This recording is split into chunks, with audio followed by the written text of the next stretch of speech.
Hey, Connexus Church, Mark Clark here, again, doing our Trapped series. Love your church, love this series. We're talking about 4 sins that can derail our lives and the things and the virtues that help us get back on track. Today, we are talking about the sin of lust. Now, I know you don't think this is probably very relevant in our culture, but almost every billboard you go by, every television, every song is driven by the sin of lust. It defines our culture in more ways than any of the sins that we're talking about. It's crazy. So how do we actually deal with the lust that is our lives and the constant temptation around our culture? Okay, listen, I'm doing marriage counseling. I do a bunch of marriage counseling. And recently I did marriage counseling where she was looking at the ground. He looked at me and he said, I ended up cheating on her. I said, how did that happen? He said, well, it began small. It began by looking at things on the internet. And then I started engaging my fantasies a little bit. And then it was all private. I never think it was going to amount to anything. And now here I am, multiple cheating. The secret sin of lust. It starts small, guys, and then it grows and becomes real, and we can't stop it, at least in this person's life. His fantasy life actually started to then affect others, affect him and his relationship with God, him and his relationship with his family, him and his relationship with the world itself. This is why the sin of lust is so important. Let me define lust for you. It is a strong passion or longing, especially for sexual desire. That's the dictionary definition. When we objectify another person for our own personal pleasure. Of course, in the Garden of Eden, this actually happened, where they were looking at the tree and so on. It was pleasing to the eye. It had an aesthetical power over Eve and Adam, and it deranged their minds, so she wasn't thinking straight, and that's why they fell into sin. That's lust. It can derail us, right? That's how we feel. We can mess up our marriages by getting involved in lust. We can mess up our very souls by getting involved in lust. I remember going to a grocery store near our house, and going down the aisles, I was talking to someone, and someone said, you know, if you come into this grocery store after 6 p.m., and you flip over a pineapple and you put it in your cart and you walk down the aisle, everyone knows that that's what the swingers do. So then they'll invite you over and you'll have a swinging party and you'll start trading out your spouses. And I was like, what?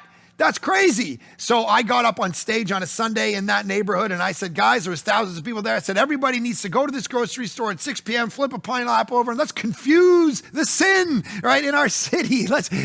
This is kind of what kind of messed up culture needs to go out and do this, flip pineapples over. But here's where we are. So there's a couple big ways this thing plays out in our lives. Pornography, promiscuity, can derail people's lives. 2 most vicious attacks on the God-ordained version of sexuality are these things. God creates sexuality in this beautiful thing. The context of marriage wants us to flourish in it, and then we take it and we twist it into this thing called lust.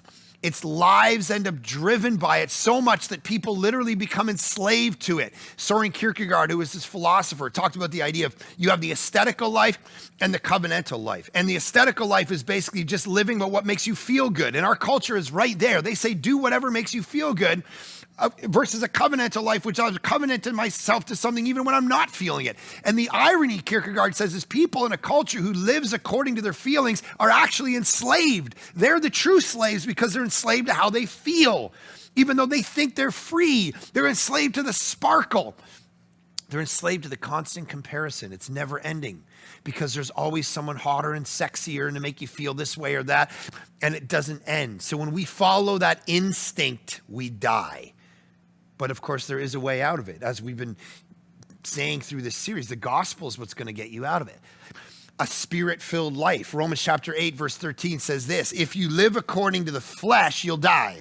But if by the Spirit you put to deeds the death of the body, you will live. So let's explore both sides of this. Life according to the sin and death, and how it brings life when we actually kill this sin.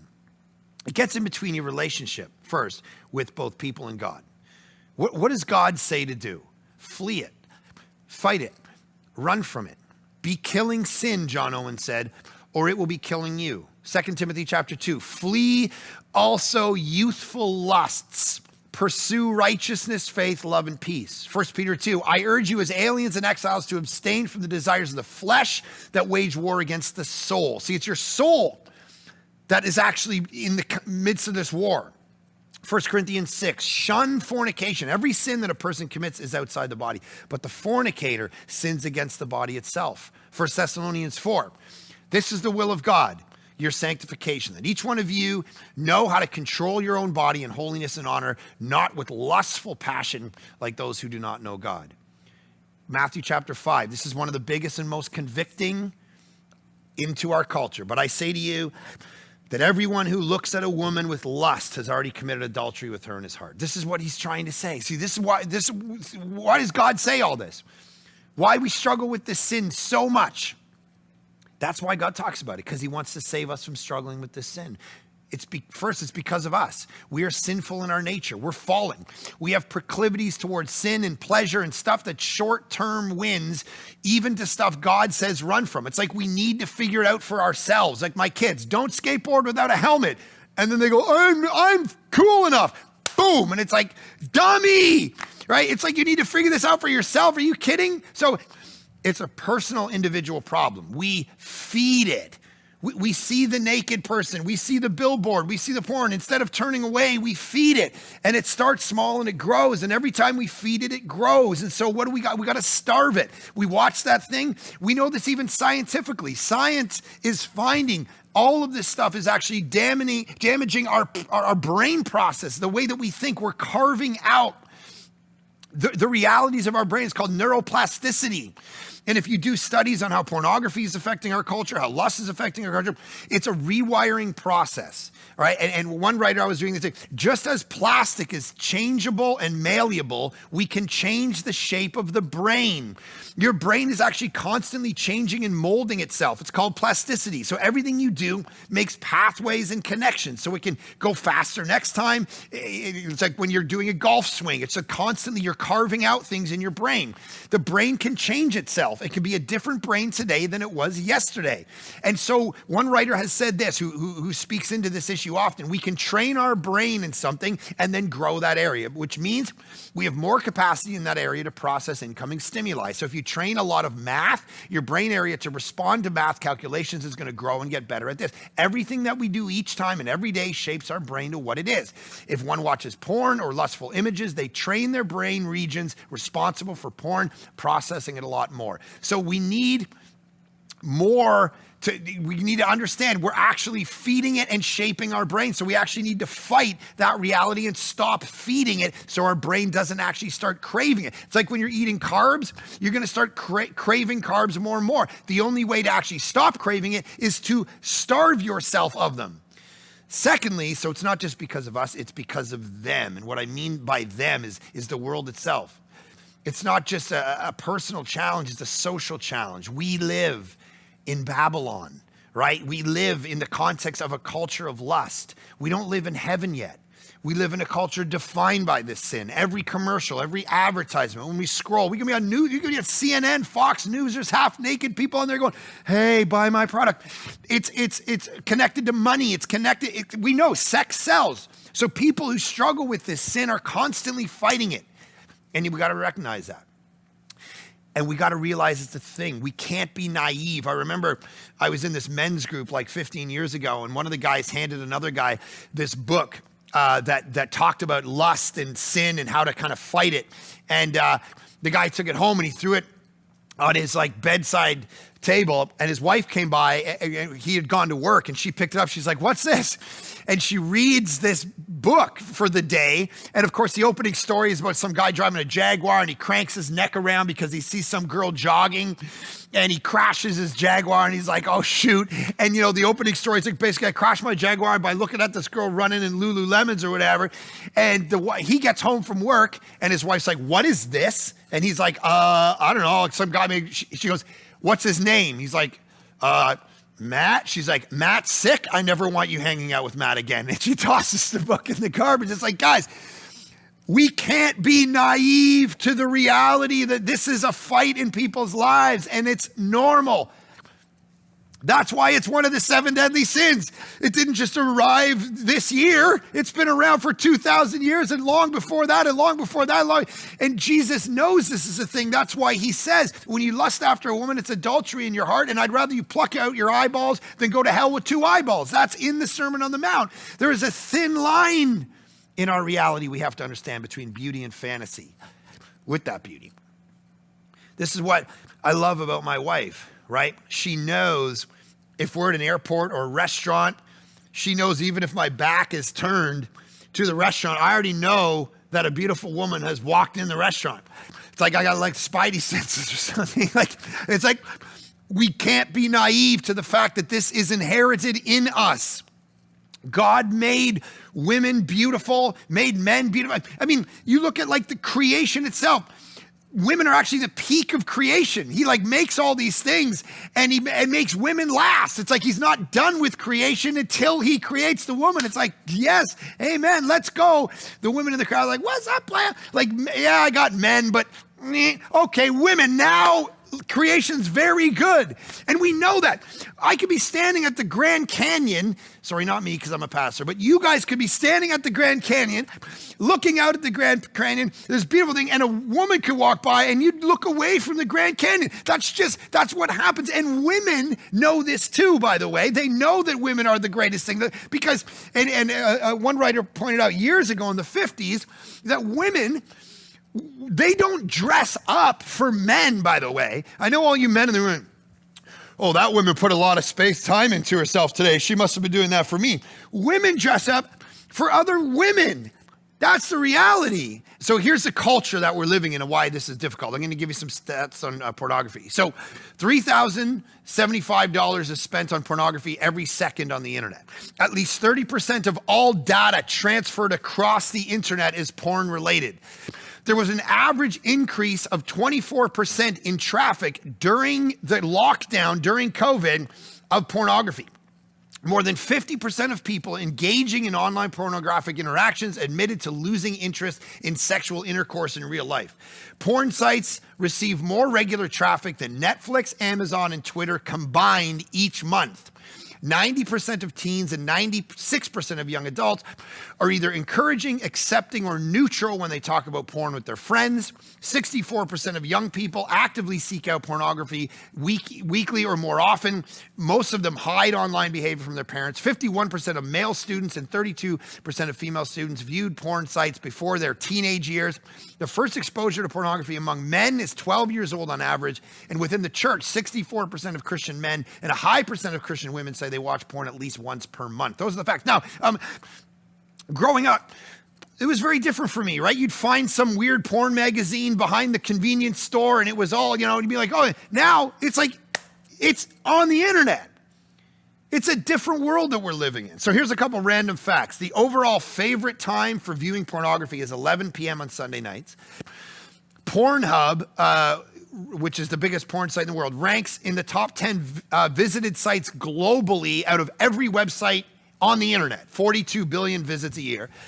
ABC News Nightline talks about the idea that Hollywood's X-rated cousin is a $12 billion a year industry, pornography. There's estimated 370 million pornographic websites on the internet. 370 million. It's easier to access than fast food.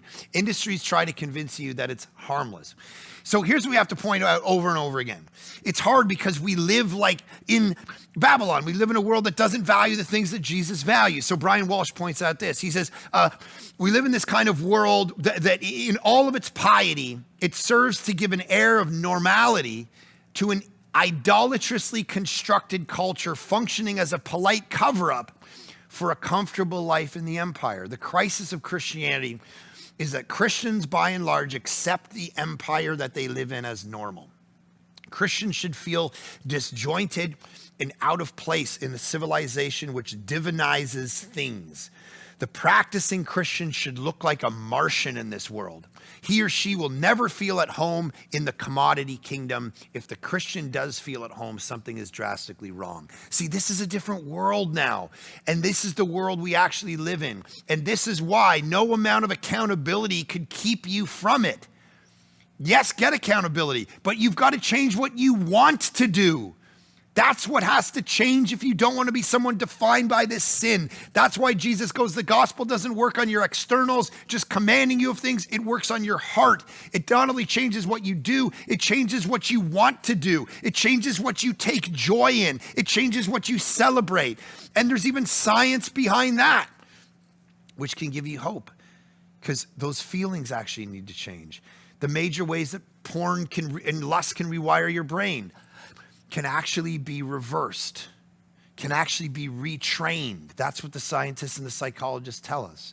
So in a sense, Aristotle got it wrong. He thought our whole essence is in our heart. But the reality is the brain ends up being the command center. I find it funny when people are like, hey, my heart, I can learn something about my heart. It's like, this isn't anything. This pumps blood through your physical body. Your heart is up here.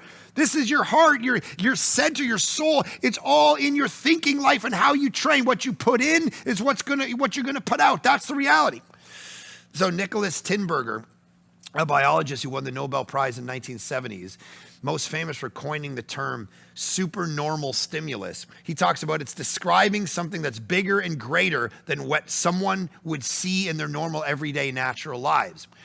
The reality is that's what a lustful life actually gives you, something that way different than you would see in your normal, natural lives. And one of his famous experiments was this.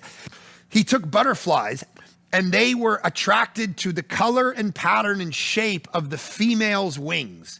So he made a cardboard butterfly wing and then painted them brighter and made them bigger than nature ever would make it. And the male butterflies then tried to mate with the cardboard. In fact, when the females were present, the males would just ignore them and stay focused on the big cardboard.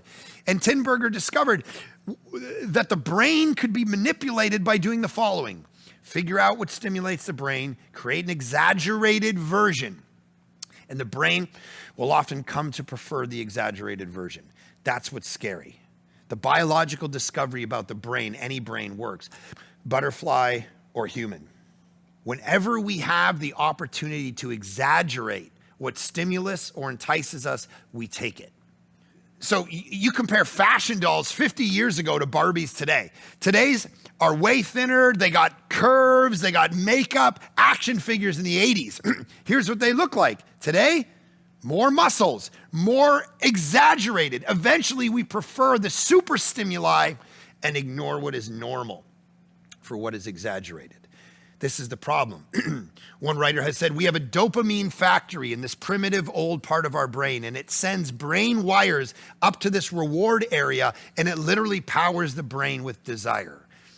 So, hopefully, here's what one writer says. An interesting study showed that within a year or two of recovery, these shrunken areas actually enlarge again back to more normal volumes, so we know the brain actually heals. We've actually been able to visualize recovery in the brain when it's been affected by pornographic images. You can actually regrow the brain back. So my point is, there's hope for people who have fallen into the sin of lust. It's difficult, and we need to give grace and help rather than scold and come down on someone, because it can actually grow a life and affection back to the way that God intends. Here's the point. In a sense, this is a thing in all our lives. This isn't like some porn problem. This is all of us. Those who say it isn't are lying or dead. This isn't a male problem, a woman. This isn't a man thing. I talk to women about how lust plays out in their lives, and they're the same situation, lusting after this and bodies, and all the classic ways. But there's another angle for women too. There's reading 50 Shades of Grey.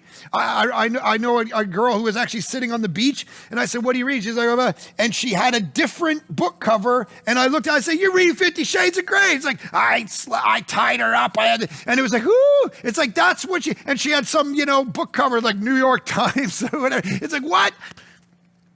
We can become those people. The point is, it's you. It's not just visual either. It's inner thoughts. It's fantasies outside your marriage that this isn't enough. So you store up ideas about what your life should be like. It doesn't even necessarily have to be sexual. We can lust after what he can provide for you, what she can do for you. A lot of affairs, they're not just physical. You lust emotionally after someone first. And so one writer has said there's a reason why Satan works hard to get you to have sex before you're married. And then once you get married, he works everything to get you to stop. He gets men focused on being the man and being successful, women distracted by different things. Destroys the purity on that side of marriage. Still can happen, by the way. Hebrews says, keep the marriage bed pure. You can destroy the marriage bed even in the context of marriage, because you're not after each other now. See, we start to lust after someone else's life. We go after the big cardboard and forget the real thing in front of us. I want that house, that spouse, that boat, the nice eyes. I'm after their life. Everyone is guilty of it. That's why we need to give grace. It wasn't the evil side of temptation that killed Adam and Eve. It was the good side. No one says I want more lust in my life. It's that I want more sexual pleasure. This is what I want. And then there's a corruption of a good thing. We're filling an emptiness because we're kind of endlessly not full or satisfied. If we are, it lasts for a bit and then we rev back up again. So we don't judge. Let's realize there's a way forward, though, free from sin that so easily entangles. St. Augustine said, give me chastity, but not yet. He was a guy who struggled with lust. Go read his book, Confessions. Give me chastity, Lord. He goes, but not yet. I was afraid you would heal me too quickly, he says, of the disease of lust, which I prefer to satisfy than suppress.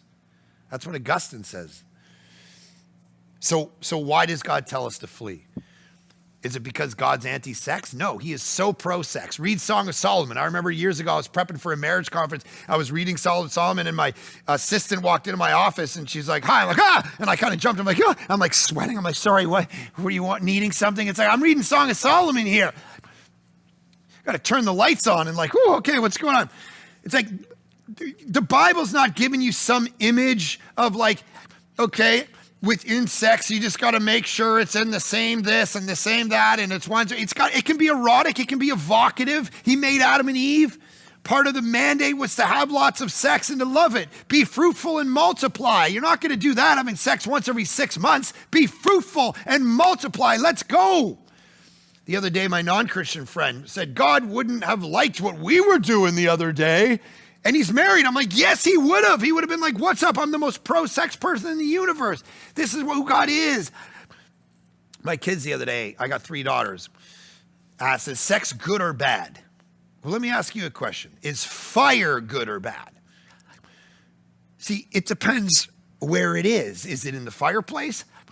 Or is it on the rug? See, a house can be a warm place for everyone if the fire remains in the fireplace. Things get out of control and the fire burns down the house if it's sitting on the rug. See, we lose the original benefit of the fire and it takes complete control over us if we don't put it in the right context, in the context of marriage. And when we approach sex in the context of our marriage, we got to understand we are, like Philippians 2 talks about, we're serving the other person. We have the person in front of us. We're saying what's best for them. God is pro-sex. He loves sex in the context. Even secular studies show that the best sex is married sex. One of the ways we fight lust is to make sure our sex lives are on point. 1 Corinthians chapter 7, Paul talks about this, the regular basis. And actually, we did a study. 7,000 people filled out a study at our church a couple years ago. We did a marriage conference, and they said, not only do I want regular, or not only is regular sex important to me, but the quality. So not just quantity, but the quality of sex. And making sure we're always doing autopsies on our sex life in the context of our marriage. And the reality is God says, make sure that's in 1 Corinthians 7, make sure it's regular as to fight off the attacks of temptation. People aren't having sex in the context of marriage because they're dogs, right? It's because this is how we were made, that it's not just for procreation. It's not just for protection, it's for pleasure. This is what God has wired us to be. And so we have to recognize it becomes a sin only when we let it be corrupted. See, we've got to understand that sexual desire is not sinful in itself. In fact, it's a gift from God. He wants us to have the most pleasure and fulfillment, which is why he says, stop chasing lust. It's incompatible with the ways of Christ in the world. It's incompatible with happiness in the world. Dr. Gary Rosenberg wrote a book years ago who writes a lot of marriage books. And he talks about, you know what the first step toward divorce is? He gives a bunch of D's and he says, every marriage, when it ends up in divorce, it starts with a dream. And then the first step toward divorce, he says, is disappointment. And then discouragement, and then distance, and then disconnect, and then discord, and then divorce. And he says this, focusing on what you're not getting out of the relationship and how your partner fails to live up to your expectations can kill your marriage in 2 to 3 years. And this is true sexually too. I sat with a man recently, he's crying. And I thought it was going to be about this. And he's like, man, there's no fulfillment in my life. I have to go traveling in order for my wife to have sex with me. And I've sat with women saying the same thing. My husband isn't interested. And when we dug into it, it's because he's getting satisfied by these other things. And half of marriage counseling when I'm working with couples is working with this sexual disconnection, which 1 Corinthians 7 saying is one of the solutions to being tempted by lust from Satan himself. See, God knows how we can flourish in the long game, how we end up old men and old women with kids and grandkids being proud of our legacy. That we're people who are faithful in the end, even though lust is there and can grab a hold of our life. We have to have the perspective of getting to our last day, because lust is the thing that gets you alone and depressed and isolated. It's one of the definitions of hell on earth because it's nothing but selfish. And God wants to save you from that sin. The myth we tell ourselves about lust is it's not hurting anyone. But it does. It destroys our relationship with others. Ask spouses whose lives are destroyed by lust and cheating and these things that happen. Spouses feel like they couldn't live up to what their spouse wanted. And they're hurt by it. And then people who are watching a lot of things on the internet, not realizing that sex trafficking is actually driving that whole industry. I just read an article recently, certain website that a woman had created. She had uploaded stuff on it, and she's seen as a sex worker. And her goal is to normalize uploading all these things on the internet and to get paid for it and stop shaming this industry. And so she upped her price, and she got pushback from all of our cancel culture because it took away from some of the profit that these other women were making as sex workers. And she's like, sorry, I'm going to put down my profit. So all the internet was celebrating. This is the great liberation of women, that now we can do sex trafficking online.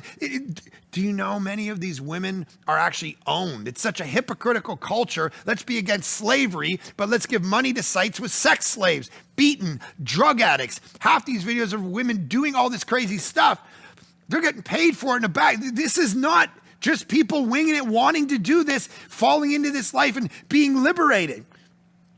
It's a messed up thing our culture has got to when we pat ourselves on the back for doing all of these things. These aren't private sins. It destroys others' lives, spouses, kids, people viewing these things, people in this industry. A couple I counseled recently, husband ended up with a prostitute. Another woman told me the same story. She ended up, it's like, how did that start? You don't just all of a sudden go from zero to sleeping with a prostitute. It started with fantasy.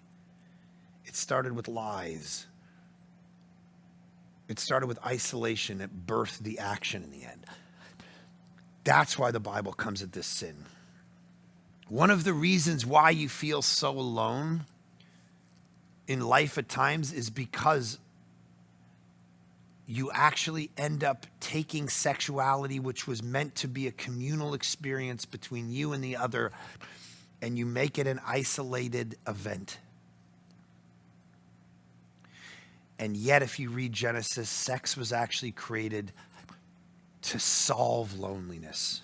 Back in Genesis, when God had created Adam, God looked at Adam and said, it's not good for the man to be alone. And he created the woman. Sex was originally invented to deal with loneliness. One of the reasons. So it's absolutely natural for you to try to deal with your own loneliness through that by yourself.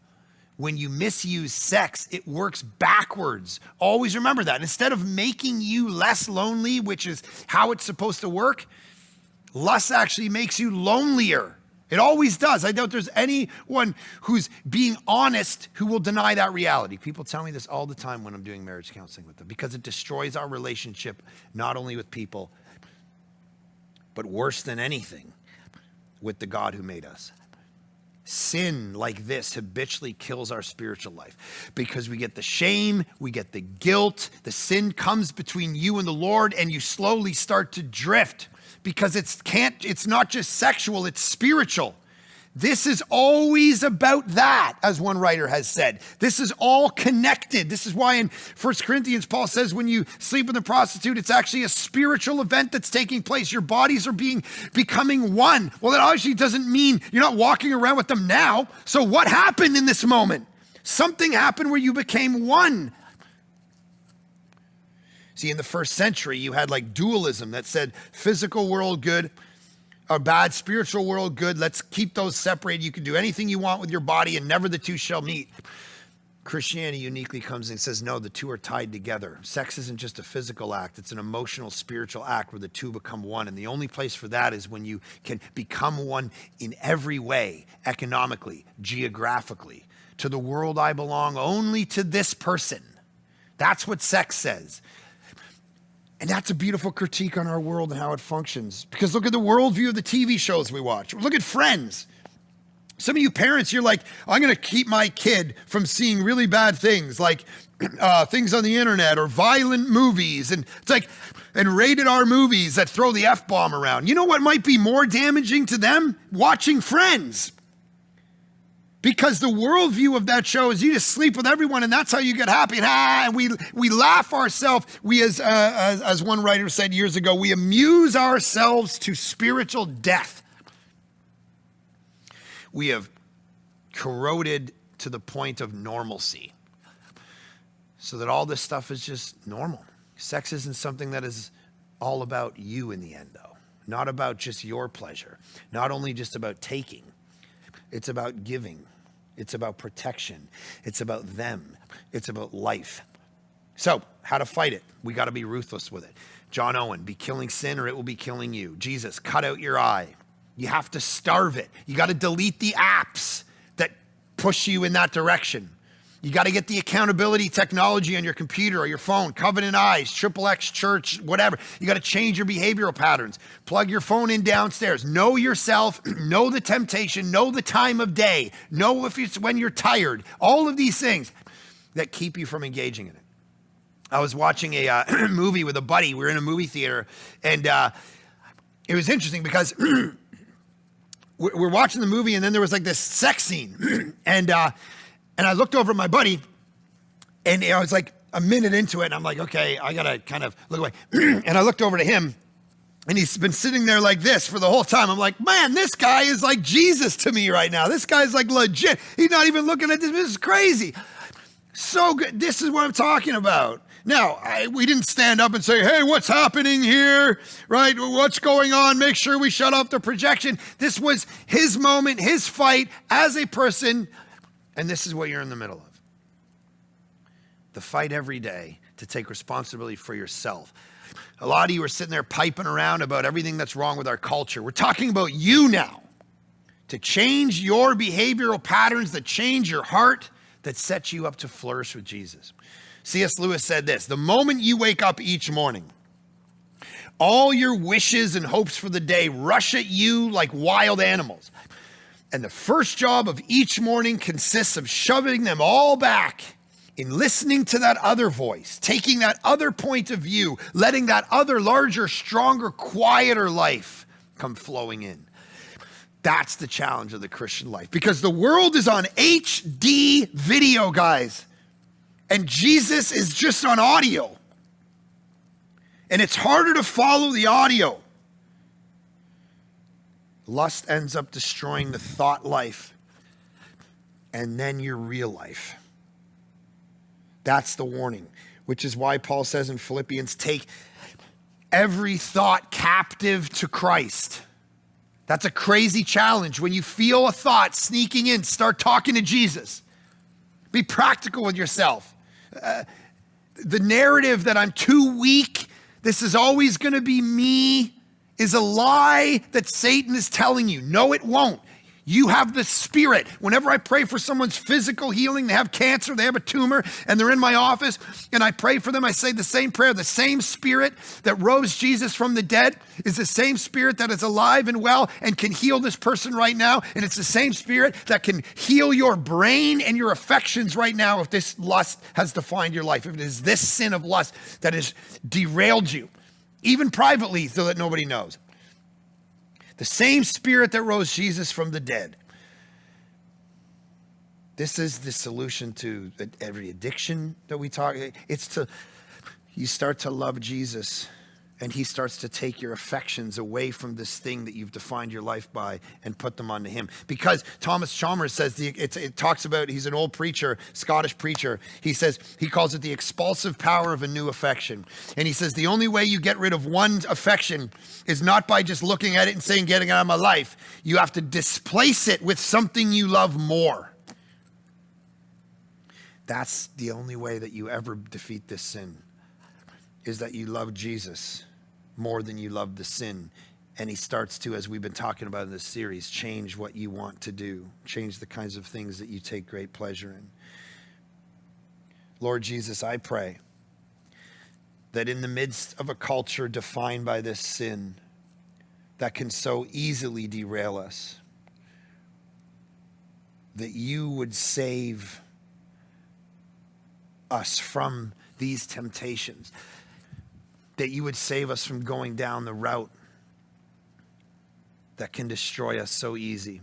Men and women that are watching this, listening to this right now, who are wrestling with this silently, quietly, isolated, I pray that you just right now just give them your voice and a peace that says there is now no condemnation for those who are in Christ Jesus. You don't have to stay down. Stand up. Defeat this thing. Tomorrow's another day. Let's be people defined by the person and the work of Jesus on the cross, who defeated this sin, who rose again to give us victory over this sin, rather than wallowing in self-pity and the fact that, yesterday you might have fallen to this. Today's a new day. The Spirit can give you power to stand on your feet and defeat this.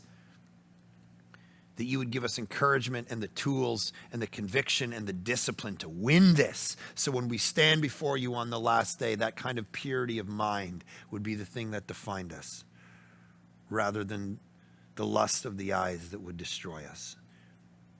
In your great name we pray. Amen.